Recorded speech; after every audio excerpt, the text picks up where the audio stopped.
कोलंबियाच्या नौदलानं अर्ध पाणबुडीच्या समुद्राच्या पात्रात नेणारी सुमारे 2 टन कोकेन क्लोरोहायड्रेट जप्त केलेला आहे। बाजारात या ड्रगची किंमत काहीशे कोटी रुपये इतकी आहे। नौदलाच्या म्हणण्यानुसार कोलंबियाच्या किनाऱ्यापासून 35 मैलांच्या अंतरावरती प्रशांत महासागरात हे 2 टन कोकेन जप्त करण्यात आले। तसंच या कारवाईत 3 संशयितांना ताब्यात घेण्यात आले। कोविड-19च्या या काळात अनेक कार्यक्रमांवरती निर्बंध घालण्यात आलेत। यामध्ये प्रसिद्ध कान्स फिल्म फेस्टिवलही रद्द करण्यात आलं होतं। मात्र मंगळवारी अखेर चित्रपट रसिकांसाठी कान्स फेस्टिवल आयोजित करण्यात आलं। दरवर्षी 2 आठवडे चालणारं हे फेस्टिवल यंदा मात्र 3 दिवस चालणार आहे। त्यामुळे चित्रपट रसिक उत्साहित असले तरी त्यांच्यात कोविडची भीती मात्र कायम आहे। छोट्या पडद्यावरची लोकप्रिय अभिनेत्री श्वेता तिवारीवरती आर्थिक फसवणुकीचा आरोप करण्यात आलाय। अभिनय शिकवणाऱ्या राजेश पांडेय या शिक्षकाचे 52,000 रुपये श्वेता तिवारीनं थकवल्याचा आरोप तिच्यावर करण्यात आलाय। परिणामी संतापलेल्या राजेशनं आता श्वेता विरोधात कायदेशीर कारवाई करण्याचा इशारा दिलाय। बिहार विधानसभा निवडणुकीच्या पहिल्या टप्प्यातील मतदान आज पार पडलं। संध्याकाळी 6 वाजेपर्यंत सर्व मतदान केंद्रात मिळून 53.53% मतदानाची नोंद झाली आहे।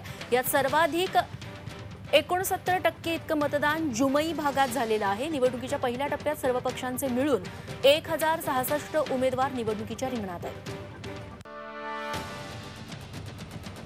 नवी मुंबईतील महापालिकेच्या रुग्णालयात तोडफोड करण्यात आली। कोरोना रुग्णाचा मृत्यू झाल्यानंतर नातेवाईकांनी रुग्णालयात ही तोडफोड केली। रुग्णालयातील व्हेंटिलेटर, डायलिसिस मशीन, पंखे आणि इतर साहित्यांची नासधूस केली गेली।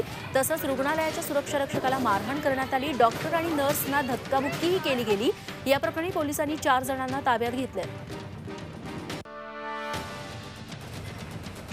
पिंपरी चिंचवडमध्ये मध्यरात्री गाड्यांची तोडफोड करण्यात आली आहे। वेताळनगरमध्ये 10 जणांच्या टोळक्यानं तोडफोड केल्याचं समोर आलंय। हातात कोयते आणि लाकडी दांडके घेऊन परिसरात दहशत माजवण्याचा प्रयत्न टोळक्याकडून करण्यात आला। या तोडफोड आणि दहशत माजवल्याप्रकरणी पोलिसात एकूण 9 जणांविरोधात गुन्हा दाखल करण्यात आलाय।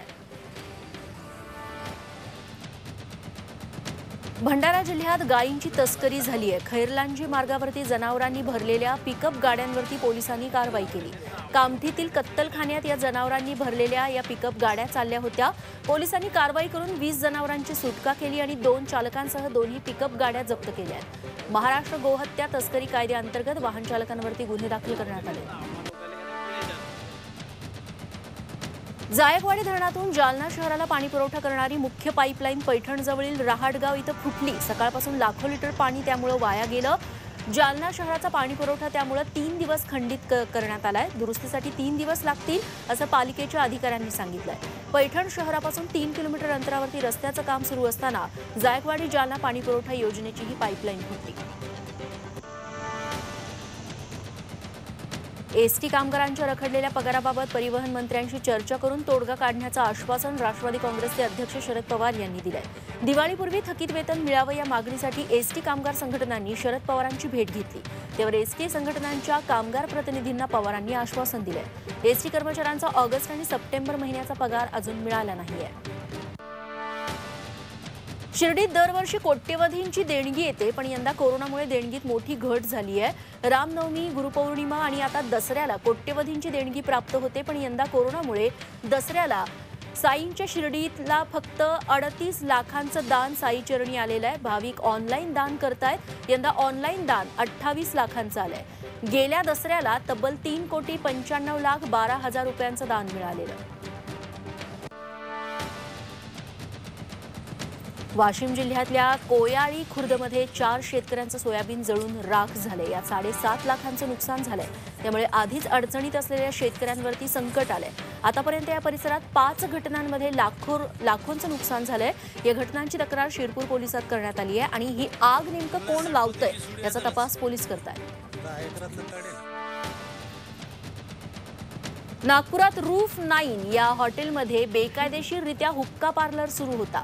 त्यावर पोलिसांनी धाड टाकली तेव्हा काही ग्राहक इथं हुक्का घेत होते। या हुक्क्यातून अंमली पदार्थांचंही सेवन केलं जात होतं।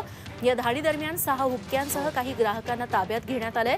यापूर्वी देखील या रूफ 9 हॉटेलवरती कारवाई करण्यात आलेली आहे। कल्याण कर्जत या 6 पदरी महामार्गाचं काम पूर्ण झालं खरं, मात्र अंबरनाथ शहरातून जाणाऱ्या या महामार्गावरती अनेक ठिकाणी विद्युत खांब रस्त्यावर तसेच आहेत. त्यामुळे रात्रीच्या वेळेस अपघातांची संख्या वाढली आहे. सोबतच महामार्गावरती रस्त्याच्या कडेला अनेक खासगी कंपन्यांच्या बसची अनधिकृतपणे पार्किंग केली जाते. त्यामुळे वाहन चालकांना त्रास होतोय. या बस कंपन्यांवरही कारवाईची मागणी होतीये.